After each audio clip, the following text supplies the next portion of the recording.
Moi, ce que j'ai bien aimé dans ton parcours, c'est un petit peu l'ascension de la personne qui vient un peu de rien, de nulle part, et qui arrive à faire des grandes choses.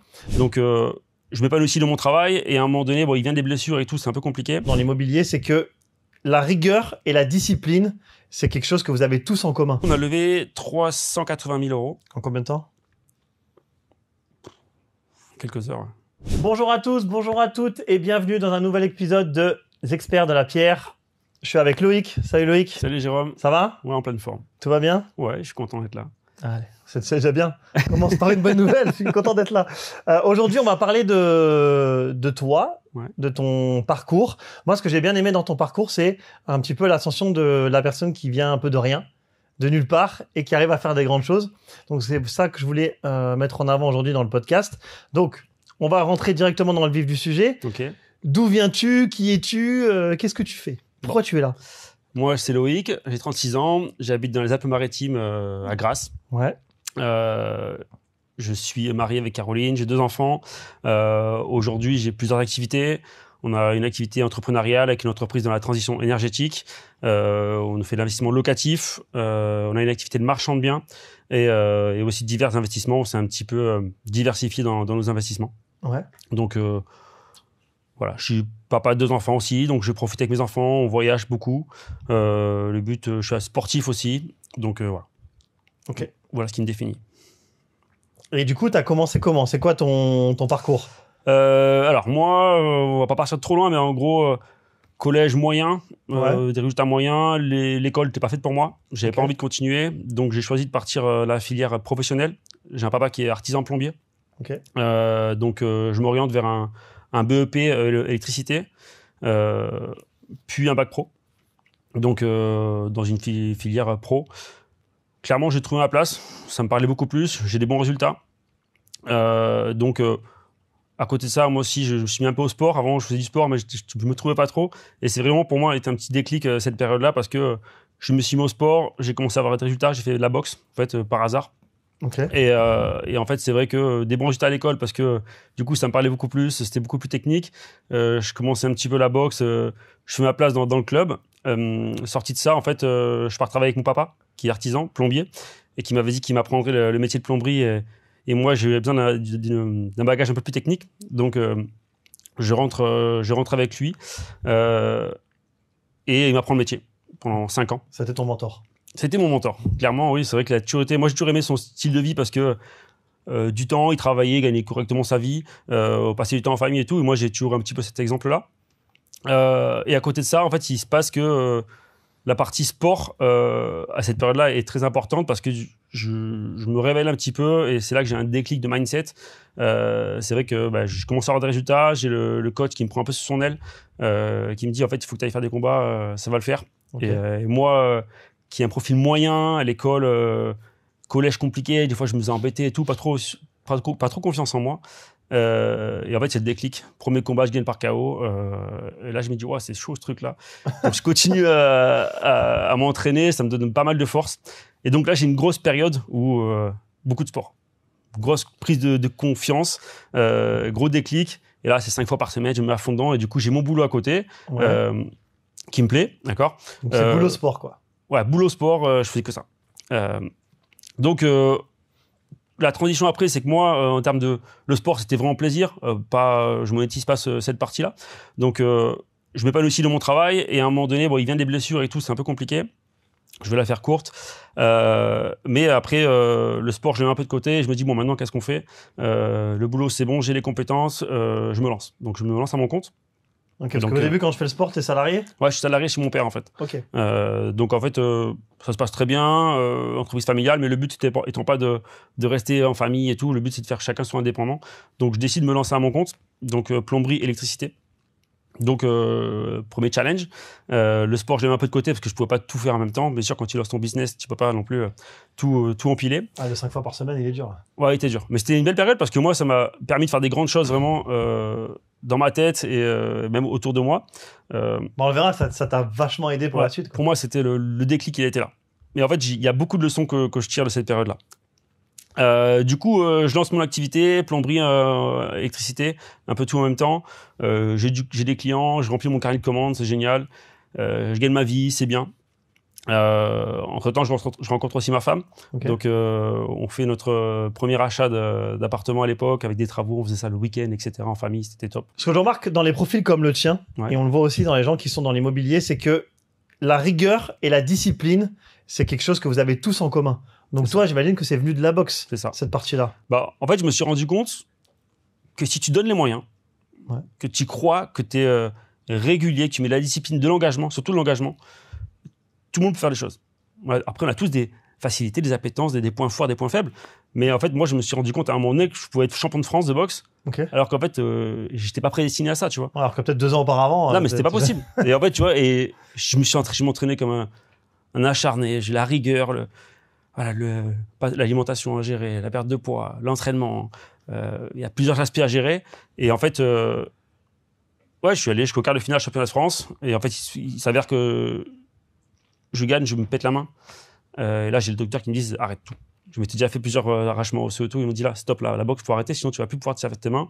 Ouais. Moi, c'était mon métier à l'époque. Ouais, quand Je t'es suis plombier, ouais, c'est dommage. c'est pas possible.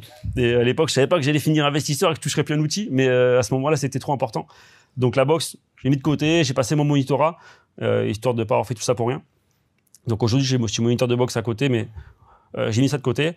Et clairement, ça m'a appris que si tu crois en toi et que tu mets un peu d'engagement, tu peux faire des grandes choses et tu peux avoir des résultats. Et clairement, après ça, je le duplique maintenant dans tout ce que je fais. Et je pense qu'il y a beaucoup de gens qui ne prennent pas assez en compte cet aspect-là, c'est que si tu mets de l'implication, de l'énergie, tu peux faire des grandes choses. Ouais, on en parlait d'ailleurs dans un autre podcast avec Maxime qui, lui, a appris la rigueur à l'armée. Ouais. Donc, cette rigueur que tu parles. Et c'est vrai qu'on le voit, les gens qui ont du succès, ils ont toujours quelque chose en commun. Hein. C'est pas la chance, hein, c'est le travail. Bien sûr. C'est le travail et la discipline. C'est toujours pareil. Travail, discipline, travail, discipline. Et du coup, comment t'es arrivé à l'immobilier? Est-ce que là, tu montes ta boîte? Ouais. J'imagine que ça marche plutôt pas mal parce qu'elle est toujours là aujourd'hui. Bien sûr. En fait, ce qui se passe, c'est que en tant qu'artisan, je voyais ce qui se passait. Les gens pour qui je travaillais, certaines fois étaient investisseurs, certaines fois marchands de biens. Et c'est vrai, je regardais ça de loin et je disais, ça peut vraiment être cool, cette partie-là, c'est trop bien, ça me plairait de le faire plus tard. Pour toi et pas pour les autres? Pour moi et pas pour les autres. Mais en fait, pour moi, au début, en tout cas, je pensais que faire un coup sur l'immobilier, c'était vraiment le fait que moi je sois artisan, que je fasse mes travaux moi-même, que j'allais capitaliser là-dessus. J'étais persuadé que c'était ça la clé. Donc quand je faisais mes travaux pour ma résidence principale, etc., je faisais tout moi. Mais pour moi, je gagnais de l'argent parce que je faisais tout moi-même. Et un jour, j'ai un déclic, j'ai un client qui m'appelle, il achète un grand appartement, je pète de 150 mètres carrés, dernier étage d'un immeuble à Cannes, vue mer et tout. Et le mec, il a acheté l'appartement, je crois qu'il a payé 600 000 euros. Ouais. Il casse tout. Et il saccage tout, on refait tout à zéro. Architecte, maître d'œuvre, tous les artisans. Je me souviens, pour moi, c'était un beau chantier. On mettait les toilettes, tu sais, les toilettes japonais qui te lavent les fesses, etc. Vraiment, nous, on vendait tout le matériel. Un chantier où je gagnais vraiment très bien ma vie en tant qu'artisan.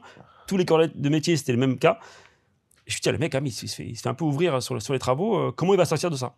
Donc, je crois qu'il se met 350 000 euros de travaux pour la rénovation de l'appartement. Et il sort l'appartement fini. Lui, il comptait pas le revendre. Et il a une proposition à 1,2 million. Et là, moi, j'ai fait, waouh. Le mec, il a tout fait. Il n'a pas négocié les devis. Il a pris un maître d'œuvre, un architecte, etc. Il sort et gagne de l'argent. Et je me suis dit, en fait, c'est possible de faire de l'argent avec l'immobilier en délégation totale.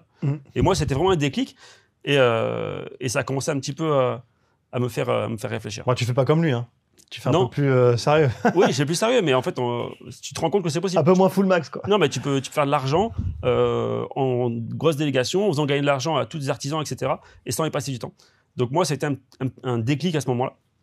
Donc après, le temps passe, il faut que la graine germe dans ta tête. Nous, après... En plus, toi, t'assistes à une opération de marchand, en plus. Ouais, c'est ça. C'est même pas du locatif, c'est-à-dire que Ouais, c'était du marchand, c'est vrai. Et une opération de marchand, et quand même, ça te... Ouais, je me rends compte qu'il y a quelque chose à faire, tu vois. Et du coup, moi, je m'étais toujours dit aussi, le jour où j'arrive à avoir un bien en plus de ma résidence principale, ça serait déjà cool, je pourrais faire des choses. Donc, en fait, ma femme attend notre premier enfant, ouais. Et on veut quelque chose de plus grand, et on arrive à mettre notre appartement en location et s'acheter une maison. Donc, déjà, c'était une bonne fierté, première fierté pour nous. Donc, c'était cool. Et à l'arrivée du petit, il nous manque un peu de temps. Tu vois, tu te dis, là, il me faut du temps pour ma famille, mes enfants. Mon couple, moi, etc. Je gagnais bien ma vie et puis je commençais un petit peu à avoir fait le tour de ce que j'avais pu faire dans mon boulot. Donc, comment faire? Et là, je me forme dans l'immobilier locatif. Donc, on enchaîne notre premier. Pour moi, c'est mon premier vrai investissement en ayant professionnalisé notre approche. Donc, on achète un immeuble de 4 lots, enfin de 2 lots et qu'on divise en 4. Enfin, on crée 4 lots et on fait le premier investissement locatif. Et là, tu te rends compte qu'on a réussi à négocier un gros différé de 3 ans. Donc, en fait, tu rentres tes locataires, tu prends tes mensualités, tu n'as pas de crédit. Tu te dis, voilà, il y a du cash flow, c'est cool. Je touche un truc qui me plaît, tu vois. Là, il faut que je duplique. Donc, on a dupliqué. Sur un autre locatif, on l'a fait en courte durée après. Pareil, 3 ans et demi différé. On fait du cash. Et puis, du coup, ça te permet aussi de lever la tête du guidon sur mon activité artisanale. Mais du coup, quand tu lèves la tête du guidon, tu prends des bonnes décisions. Et tu te rends compte qu'on peut optimiser parce que là, on se dit il faut qu'on fasse du marchand pour aller plus vite. Parce que tu as toujours une histoire de taux d'endettement, etc. Ça commence à faire beaucoup sur la tête d'une seule personne. Et on a trouvé ça intéressant de se dire peut-être qu'on peut améliorer aussi la loi du 80-20, la loi de Pareto, notre business actuel, l'automatiser la point de vue, enfin, l'entreprise. Donc, on décide de se lancer dans une activité marchand de biens. Donc, on se fait accompagner aussi pour la partie marchand de biens avec Green Bull, avec l'incubateur. Et en même temps, d'optimiser l'entreprise et faire une transition. Donc, arrêter la plomberie, l'électricité et partir sur tout ce qui est rénovation énergétique. Donc, on prend les qualifications, donc on se forme, qualification RGE, Qualipac, Quali-PV, etc. Pour changer complètement d'axe. Donc, on fait ça en parallèle parce qu'on a pu le faire. Ok. Voilà. Et aujourd'hui, toi, tu gères ton entreprise, tu n'es plus sur les chantiers, voilà. encore un petit peu Du coup, on a complètement dû changer notre façon de faire. Je travaille avec du bouche à oreille, d'accord, par recommandation. Je ne faisais pas de pub. Du coup, là, vu qu'on était vraiment spécifique, on a commencé à floquer les véhicules, faire la communication. Donc, un nouveau métier qui arrive. Et là, aujourd'hui, on a quasiment tout automatisé. Donc, je ne suis plus du tout sur le terrain. On a des équipes de pause. Ce qui est bien, c'est que contrairement au chantier qu'on pouvait faire de rénovation de salle de bain, de maison, etc., là, maintenant, on vient, on pose, on s'en va. On ne dépend de personne. On fait 2 jours de boulot. On envoie la facture. Et c'est beaucoup plus simple en termes d'organisation. Les marges sont intéressantes. Et nous, ça nous a permis d'automatiser pour libérer du temps pour la partie immobilier et marchand de biens. Voilà, et accompagnement aussi. Et l'immobilier, donc en quelle année tu commences? Ça commence à te trotter? Enfin, tu te formes parce que tu t'es formé? Ouais, en 2019. Tu as fait comme tout le monde, l'américain, tu as fait un premier bien et après tu t'es formé. Je te disais, le premier qu'on a mis en location et qu'on a acheté la maison, c'était une bêtise. Non, c'était pas une bêtise, mais bon, c'était pas optimisé aujourd'hui. Il vaut mieux faire que pas faire. Voilà, c'est ça. C'était cool, mais bon, il y avait une grosse plus-value latente que j'aurais pu faire de suite, mais j'ai mis en location. Je l'ai mis en location meublée. Je l'ai déclaré en location nue non meublée, donc fiscalement, c'était pas du tout intéressant. Et il s'avère que je l'ai revendu 3 ans après.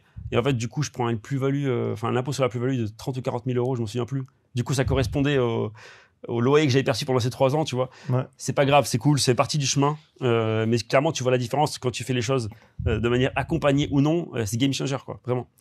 Donc, pour moi, c'est pas vraiment le premier investissement, c'est pas celui-là. Le premier, c'est quand on a professionnalisé notre approche et qu'on a fait le premier.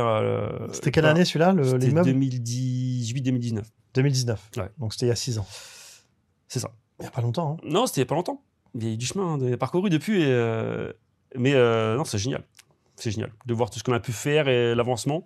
Et c'est pas fini, on a encore plein de projets. Et en fait, du coup, plus tu avances, plus tu te rends compte que c'est possible. Et comme je te disais, ce mindset. Tu débloques tout. Ouais, tu débloques tout. Et à partir du moment où tu sais où tu veux aller, tu trouves l'énergie, tu trouves la volonté. Il faut être organisé, il faut avoir ton chemin en tête. Mais aujourd'hui, je m'interdis plus rien, quoi. Vraiment. Et en quoi le sport t'a aidé dans ta carrière d'investisseur immobilier? Qu'est-ce que tu as récupéré de la boxe ou du sport en général?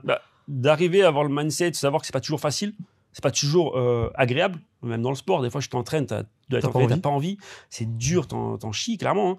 Hein. C'est pareil dans l'immobilier. Hein. Faut pas croire que c'est magique. On raconte toujours les belles histoires ouais, il a tant de cash flow, il a fait tant de marge. Ok, mais tu l'as vu la partie immergée de l'iceberg. Ça existe. Des fois, t'en as marre, tu fais des visites pour rien, tu perds du temps, tu fais des BP, tu recommences. Ça va pas, tu as une OP, tu as accepté, finalement ça passe pas le compromis. Il y a toujours quelque chose qui va venir, c'est les montagnes russes. Après, c'est aussi la vie qu'on choisit. Hein. Mais non, c'est pas toujours avoir cette résilience et continuer d'avancer, avoir ça en ligne de mire ton objectif. Et moi, clairement, c'est le rapprochement que j'ai fait. Peut-être que tu vas avoir interviewé quelqu'un d'autre qui va avoir d'autres aspects de tout ça, mais moi, je le vois ici. Vraiment, persévérance, résilience. et garder en ligne de mire l'objectif, quoi. Ouais, mais de toute façon, le sport est toutes les disciplines, que ce soit le sport, que ce soit l'armée, enfin bref, tous les cadres, tout ce qui t'amène le cadre et la discipline, c'est vraiment extrêmement formateur. On s'en rend compte après, quand on regarde notre parcours. Moi, je le vois, le fait d'avoir fait du sport de mes 5 ans à mes 20 ans, j'ai fait du foot pendant 15 ans, enfin, l'esprit de compétition. Quand tu es chef d'entreprise, parce qu'un chef d'entreprise et un marchand de biens, c'est la même chose, hein, c'est deux indépendants, deux entrepreneurs. En fait, on est drivé par ça. Tu es drivé un petit peu par ce côté, cette compétition, cette envie de faire plus, cette envie d'aller plus loin. Mais ce qui est fou, c'est que je l'avais pas. Gamin, je l'avais pas. Adolescent, je l'avais pas, ça. Ça arrivait après, tu vois. Vraiment, j'aimais pas la compétition et tout. Maintenant, j'adore ça. Et j'aime me confronter, j'aime me challenger. Alors que j'étais pas. C'est qu'il y a quelqu'un qui fait plus que toi, tu fais ah ouais, bah, non, mais ouais, comment il fait? J'ai envie de faire pareil. Et après, voilà, après, faut aussi garder l'aspect rester épanoui, rester heureux et en phase, parce que tu peux pas te comparer. Faut se comparer à ce qui est comparable en fait, et savoir où est-ce que tu vas aller. Et moi, je vais même plus loin dans l'aspect sport. Où ça m'a aussi appris, tu vois, que je te parlais de blessures. C'est de trop aussi, le trop de sport, trop d'acharnement. Bah, en fait, je me suis ruiné les mains. Et j'aurais peut-être dû à un moment donné écouter les premiers signaux et me calmer. Et ça, tu vois, je le garde en tête. Et je fais aussi attention à pas me perdre dans le travail, à pas trop en faire, parce que du coup, ça peut aussi être dangereux. Tu vois ce que je veux dire? À vouloir faire trop dopé. Ouais, c'est ça. Trop dopé, trop fort, pas d'équilibre. Tu peux aussi exploser. Ouais, tu peux aussi exploser. Donc en fait, tu vois, c'est à double tranchant. Mais du coup, ouais, moi, je fais des rapprochements. Je fais beaucoup de rapprochements par rapport à cette période. Je prends ce qui est bon, je sais ce qui a été mauvais, et je fais attention de ne pas faire les mêmes erreurs que j'ai pu faire par rapport à ça. Le but, c'est d'être là longtemps et pas one shot, quoi. Et tu parlais aussi d'une opération que tu as faite, celle de Speraced, parce qu'on parle souvent aussi quand tu es, en tout cas pour l'activité de marchand, l'avantage quand tu fais locatif, c'est que tu peux avoir le soutien des banques. Quand tu es marchand, c'est un petit peu compliqué, parce que quand tu es néo-marchand, il n'y a aucune banque qui t'ouvre, ou alors elle t'ouvre, en deux, parce qu'elles savent que tu n'as pas le choix. Et comment toi, tu as fait pour financer ta première OP? Parce que comme tu disais, tu t'es construit tout seul, tu n'as pas hérité, tu n'as pas... en fait, comment tu as trouvé l'argent? Le locatif, clairement, ça nous a demandé un petit peu d'apport, pas beaucoup, mais bon, quand même, tu vois, le fait d'avoir du cash flow positif, c'est cool, mais c'est pas magique, c'est pas game changer en 6 mois. Donc là, en fait, on se lance dans l'activité en disant, on trouvera des solutions. On savait qu'on trouverait des solutions de financement, même sans cash. Donc on avait une opération qu'on a réussi à faire financer, la première OP marchand, et là, on n'a plus de cash, une deuxième OP nous tombe, on savait plus comment faire, on a fait appel à la communauté. Là, on lève les fonds, une super aventure, et en fait, on a réalisé une belle marge en mettant 0. En fait, on a juste vous avez levé combien? En tout, on a levé 380 000 euros. En combien de temps? Quelques heures. Quelques heures. En fait, ça s'est fait en 2 fois. On cherchait 120 000 euros pour faire un apport. Donc, les 120 000 euros, on les a levés en quelques heures dans la communauté. Et après, les 300 000 euros restants, c'était 420. Les 300 000 euros restants, on voulait voir avec la banque. Et finalement, il y a un proche d'un des associés qui avait l'argent dispo. Donc, voilà. On l'a trouvé, donc on a mis 0, on lève 420 000, on fait une OP, on rembourse tout le monde, chacun prend ses parts, ses intérêts, et l'opération est bouclée. Et là, tu te dis, ouais, ok, là, on fait quelque chose de simple, une petite division parcellaire, on prend 70 000 euros de cash, en ayant mis 0. Et là, tu te dis, il y a quand même un truc à faire. En combien de temps l'opération, ça a mis? 10 mois. 10 mois. Parce qu'il y avait des histoires de DPA, d'apurger, etc. 70K en 10 mois. Ouais, c'est ça. 7 000 euros par mois pendant 10 mois. Et sans trop de travail, quoi. Vraiment, c'était quelques appels de géomètre, tu passes un petit peu, tu fais le point, trouver les bons agents immobiliers, ouais, aller faire 2 rendez-vous chez le notaire. Et là, tu te dis, ouais, quand même, c'est cool, ouais, je suis content. Et là, t'as combien d'associés dans ce projet? 3 associés, plus 3 associés. 4, ouais. 4. On était 4. Et du coup, ce qui est cool, c'est qu'en fait, c'est aussi une aventure humaine. Ouais. On est partis en vacances il y a 2 semaines ensemble parce que ça a matché. On sait qu'il y aura d'autres projets à faire ensemble. Donc, voilà, on aime aussi l'humain. Moi, j'adore le business, mais j'aime aussi j'ai les bonnes valeurs. Et j'aime aussi l'humain. Donc, c'est important. C'est important parce qu'on parle souvent dans ces milieux-là, on parle quasiment tout le temps d'argent. Bien sûr. Mais on ne parle pas beaucoup d'associations, la partie humaine que tu donnes, parce qu'aujourd'hui, c'est de l'association. Bien sûr. On faire plusieurs projets ensemble. C'est des gens, en plus, qui sont dans... Parce que moi, je les connais. Ah ouais. Ils ne sont pas de la région. Non. Ils ne sont pas du 06, il y en a partout dans toute la France. Ça. Ils sont un peu toute la France. Eux, ils ont posé l'apport et le but, c'était qu'ils soient passifs sur l'opération. Donc, en fait... Vous êtes sur le terrain. Nous, on est sur le terrain. Alors, ce qui était cool, c'est qu'on avait un groupe WhatsApp. On partageait tout ce qui se passait, des fois même sur les prises de décision, on demandait leur avis, etc. Mais eux, c'était complètement full passif.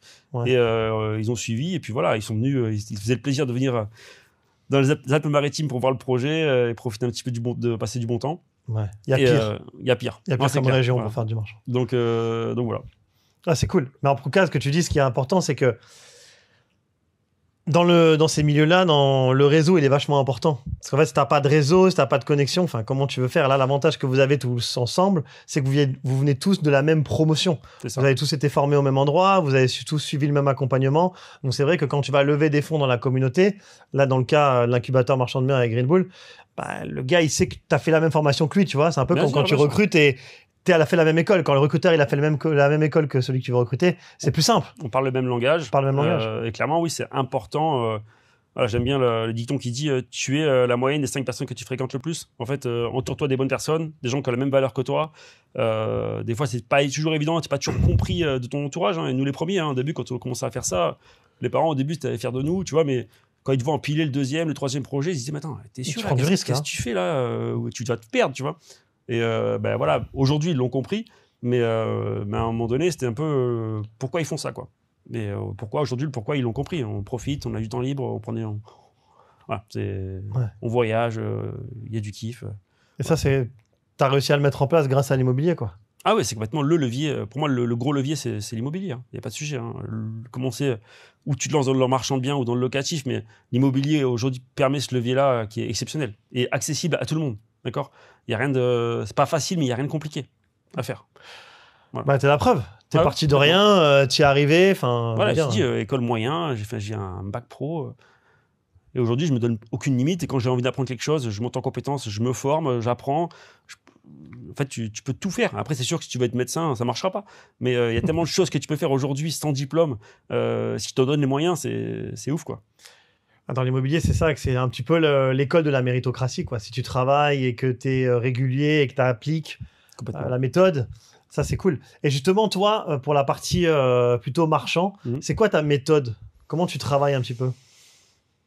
Bah, nous, on recherche, c'est pas notre activité principale, d'accord? Donc en fait, on peut pas mettre full time là-dessus. Aujourd'hui, on cherche même plus trop parce que en fait, le réseau qu'on a construit autour de nous, on nous apporte vachement les biens. Mais ma méthode, on cherche un bien rentable que. Oh non, je vais la refaire. Ma méthode, c'est clairement de faire des opérations simples. Okay. On a fait les premières opérations, rénovation totale, revente, etc. Mais clairement, on se rend compte que c'est pas le plus simple à gérer, c'est pas le plus liquide à la revente. Aujourd'hui, on se focalise sur les biens, le moins de travaux possible. Tu vois, la division parcellaire, c'était facile. La maison, elle était complètement à rénover. On l'a vendue dans l'état et ça le fait. Le terrain, pareil. On a fait un permis de construire, on l'a élagué, on l'a vendu comme ça. Là, on a un projet en cours. On achète un domaine complet, on le revend tel quel. On fait rien. On a juste bien acheté. On trouve le bon vendeur. Zéro logistique. Il y a du cash à la sortie. Donc, la méthode, c'est ça. Et la deuxième chose aussi qui nous caractérise, en tout cas en ce moment, c'est le fait de faire des opérations avec zéro apport. On trouve des associés et on finance tout. Voilà. On porte les projets. On ne prend pas la totalité de la marge, du coup. Mais du coup, sans sortir le cash, on fait des projets et on récupère pas mal de cash. Donc, voilà. Ça, c'est notre valider méthode. le dicton, l'argent n'est pas un problème. L'argent n'est pas un problème. Le problème, c'est le projet. Clairement. Si tu as un bon projet, tu trouveras toujours un moyen de le financer. Trouve un bon projet, tu le structures bien et il y a moyen de faire des grandes choses et d'avancer, de faire des revenus qui sont... cette année, c'est la première année où les revenus de l'immobilier vont dépasser nos revenus... de ton entreprise? D'entreprise, ouais. Ah ouais? Ah oui, clairement. Et aujourd'hui, la majorité de nos revenus, c'est l'immobilier, entre le marchand de biens et le locatif. Aïe. Donc, ça veut dire qu'il faut faire un choix, là? Non, pas forcément. Nous, on automatise la boîte, ça tourne, c'est cool. Mais c'est une réalité, quoi. Aujourd'hui, c'est quoi les projets pour la suite? Qu'est-ce que vous voulez faire? C'est quoi ton ambition? Où est-ce que tu veux aller un petit peu quand tu es le marchand, j'imagine? Ouais, bien sûr. Bah, nous, c'est continuer ce qu'on va faire ça, le dupliquer. On aime ce qu'on fait. Maintenant, on va se professionnaliser. On va en faire peut-être plus ou des plus gros. Notre objectif principal, c'est de profiter. Nous, on aime le sport, on aime la nature. Donc, continuer de voyager, automatiser le business un maximum, l'immobilier, faire de l'accompagnement, on aime ça, transmettre nos valeurs. Nous, tout ce qu'on a appris, on a envie de le transmettre aussi. Et c'est quelque chose d'important pour nous. Les aventures humaines, tu vois, avoir de l'impact sur les gens autour de nous, c'est vraiment quelque chose qui nous plaît. Donc, on va continuer notre chemin. Et en fait, aujourd'hui, on ne s'interdit rien. Moi, je me dis qu'on peut tout faire. Sinon, il n'y a pas de limite. Le but premier, c'est épanouissement perso. Donc, l'immobilier est un moyen pour nous. J'aime ça, hein, c'est quelque chose qui me plaît, mais c'est clairement un moyen. Et puis, comme tu le disais, là, l'activité qu'on lance ensemble et qu'on met sur le terrain, c'est l'accompagnement. Donc, toi, tu es mentor. Donc, tu parlais justement d'accompagner, de transmettre. Je sais que tu es parti là à Montpellier. Comment ça s'est passé un peu? Qu'est-ce que vous avez fait? C'était génial. On est parti une semaine. Moi, j'ai pas fait toute la semaine, j'ai fait une partie. On est parti une semaine. On a accompagné des néo-marchands qui sont dans le programme pour leur montrer. Alors, le challenge, c'était trouver un bien, en faire un marchand de biens sur la semaine. Ok. Une semaine pour faire une OP. Une semaine pour faire une OP. Donc, le but, c'est de partir sur le process total, où chercher, comment analyser le secteur, qui aller voir, comment chercher, après comment visiter. Ouais, tu leur as donné la méthode quand même. C'était génial, et du coup de voir des néos qui prenaient tous les tips et qui étaient comme ça de nous voir, ils apprenaient tellement de choses. C'était vraiment trop bien, et prendre le temps de les challenger aussi. On était là, vas-y, bon, tu as déjà rempli un bilan prévisionnel? Ah non, et tout, bah tiens, vas-y, fais-le. Donc derrière, on leur expliquait comment faire. Après, on leur expliquait quels chiffres mettre et pourquoi tu mets les chiffres et pas les mettre de façon aléatoire. Mais avant de le remplir, ok, il faut savoir quel est le prix du mètre carré dans le secteur, combien il faut acheter, combien on va vendre, quels sont les frais annexes, les financements, la structuration. Enfin, il y a quand même des frais qui sont invisibles quand tu fais une OP comme ça. Et puis après, on les a même dit, vas-y, t'appelles-toi faire la négo pour te poser des questions. Des fois, il fallait même appeler l'urbanisme, ce qu'ils faisaient. Et clairement, quand tu vois le gap qu'ils ont pris en une semaine, c'est complètement fou. Et là, tu vois, il y en a un qui m'a écrit ce matin. Il me dit, ouais, attends, ce week-end, je suis parti en rando dans la RPI. Je me suis rendu compte que celui qui nous logeait, il vend. Je suis en train de lui faire une offre. J'ai rempli le BP, ça le fait et tout. Et tu vois, ça a été vraiment. Non, mais c'est un truc de fou. Il a bien en application directe. Complètement. Mais du coup, c'est ça qui est bon, c'est d'être dans le mood et de ne pas en sortir. Donc voilà. Et tu crois, c'est quoi qui leur manque à ces gens-là? Parce que ces gens-là qui sont dans le programme, dans l'incubateur, nous, on a voulu développer le terrain parce qu'on sait très bien que l'immobilier, c'est pas dans ton canapé derrière ton écran, c'est que sur le terrain. C'est une activité où il faut vraiment être sur place. C'est quoi qui leur manquait un petit peu, qui leur manquait pas grand-chose, une petite étincelle? Moi, je pense l'accompagnement. Ils ont besoin d'être rassurés. Donc, en fait, le fait d'avoir la validation, quelquefois, certains déclics ou certains blocages qu'il faut leur faire péter. Clairement, on le voit, ça tient à pas grand chose des fois, mais voilà, validation, d'avoir des comptes à rendre à quelqu'un aussi, c'est important. Des fois, on a besoin, quelqu'un qui était salarié toute sa vie, qui veut se lancer dans l'activité, il a toujours rendu des comptes à quelqu'un, là tu le laisses, il est feuille blanche, il sait pas trop quoi faire. Je pense que de devoir rendre des comptes, d'avoir quand même un petit support, ça aide à avoir du résultat, j'en suis persuadé. Et à passer à l'action surtout. Ouais. Parce qu'on le voit, il y a plein de gens que tu vas accompagner. Comment visiter, comment on se présente avec un agent IMO. Là, ils n'avaient pas le choix. Donc, en fait, qu'est-ce qu'on cherche, qu'est-ce qu'on veut, qu'est-ce qu'on veut pas. C'est ça. Il y a ça aussi. Bien sûr. Ouais, savoir. Ouais. Bien sûr, le passage à l'action, c'est primordial. Et souvent, le mode démo, quand tu regardes sur Le Bon Coin, tu es là, tu scrolles les annonces, et là, ça le fait pas, ça le fait pas, ça le fait pas. Je dis, mais écoute, celle-là, elle est pas parfaite, on va la visiter, en fait. Ça nous est arrivé, en fait, du coup. Je dis, écoute, c'est un peu cher, mais on y va, on verra. Et sur place, l'agent IMO, tu parles. Et au fait, vous n'avez pas autre chose qui pourrait correspondre à nos recherches? Ah bah oui, j'ai su ça, celui-ci, venez voir. Je dis, on peut le visiter avant la fin de la semaine. Et on a fait la visite le dernier jour, du coup le vendredi.